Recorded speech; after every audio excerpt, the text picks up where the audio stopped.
So, Ravers. Yes. We've just had the world premiere. How was it for you? Georgia, how was it for you? I think I didn't see anything, really. Bernard made sure that when I asked to look at any kind of scenes, he was like, absolutely not. I don't want you to see it. I don't want it to put you off. So really, I was in the dark completely. I'd heard that other people had watched a few things, but me, I was not allowed to. So really, I went into it having no idea. No idea what it was like, how it's going to sound, how it's going to look. But I'm pleasantly surprised. I feel like I kind of wasn't too bad. Don't undersell yourself, Georgia, seriously.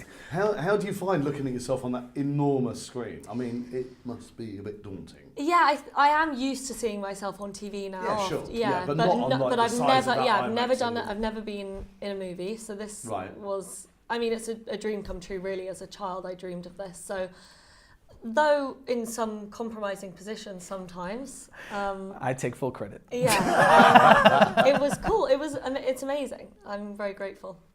So you touched upon the fact that you've done TV before, so you're one of the stars of Vikings. Yes. So this is your first feature. See, now you've got the Yeah. feature film thing. Yeah. Is that what you're gonna Yeah, go feature?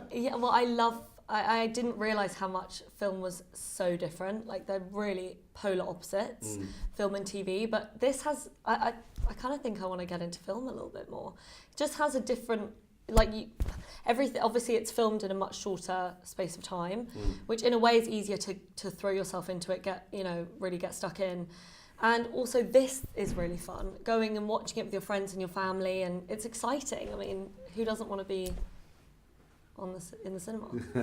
And your background is DJ and record label, isn't it? Which Yeah. kind of fits with the Ravers thing, isn't it? Well, like, it's like a documentary. If you had asked me at 16 if I'd be making a movie called Ravers with a bunch of DJs and ravers killing each other and stuff like that, I probably been like, really, I'm going to be doing that, because at 16 I wasn't even ambitious about making movies yet. Like that didn't come until sort of 1999, and I even have the tattoos to prove that that's the reason. I basically had the opportunity to just bring my youth and my past, and I was a DJ active until about 2008, which is up until then I ran the label. But the film world just, at some point you decide, it's like either I'm going to make movies or I'm going to stick with the music thing. And movies, I was in university for that, I went to film school for that, so that's my long-term passion. It always was my long-term passion. And the music thing in my head was never really supposed to grow as much as it did, but I ended up, making music. I ended up meeting Maceo Plex, who's part of the soundtrack, and he's in Dallas while I was there, before he was Maceo Plex, of course. And that just had a huge impact on me during that time while I was studying film. And suddenly, I'm starting a label, and suddenly I'm touring, and suddenly I'm playing at places like Berghain and Ibiza, and and stuff like it was just. It never really was supposed to go that far, but somehow it did, and I got to have a great time doing it. And you filmed in Wales. How was it filming it? Because me and Alan Jones were on the set, weren't we? Yeah. Do you remember? I think we came down between the blasts of snow, because it was quite a snowbound set, wasn't it? Well, I mean, I worked every day, same as you, so I didn't really get any time off. So I didn't really get to see Wales. I mean, I was confined within Pinewood Studios, but in a way, it helped me anyway get used to my character. Sure. It was a challenge. It was hard work, and so it's much easier to get thrown into it. And every day, I got more used to her. I think it was after the first week, I was like, okay, this is what Becky would do. But I think the first week was like, would she do that? I don't know if that makes sense. So actually, having every single day in the studio, from 5 o'clock till 8 o'clock, I had time to process everything. So I didn't see much of Wales, but I had a good time. That's cool. And obviously, the lucky people that went to see it today had a treat. It was the world premiere. How would you describe your character and generally the story to the people who didn't see it at the premiere or are yet to see the movie? Well, put it this way, I describe the story as a fun ride through a crazy rave, where you get to watch a character go through hell to save her friends. You know what I mean? That's the gist of it. And if you love electronic music, this is your kind of movie. Like if you love techno, if you love drum and bass, I put a lot of time and effort into it to make sure that feels authentic, but it's also tastefully done. It's not obnoxious or anything like that. That was really, really important to me. As a former raver, I want to feel that was done justice properly. properly. DJing and all that stuff just never gets done right. At least I think so, and I had the chance to do that, and so that's how I describe it. And your character?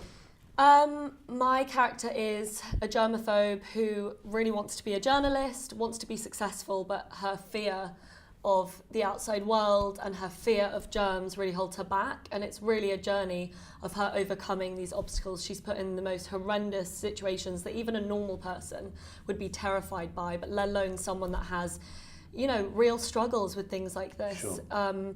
It's just her facing those things. She's not supernatural, she's not superhuman, she's a human being. She's scared just like everyone, but it's kind of fight or flight mode, you know? You see her, you know, come up against these challenges and really come out as a strong person.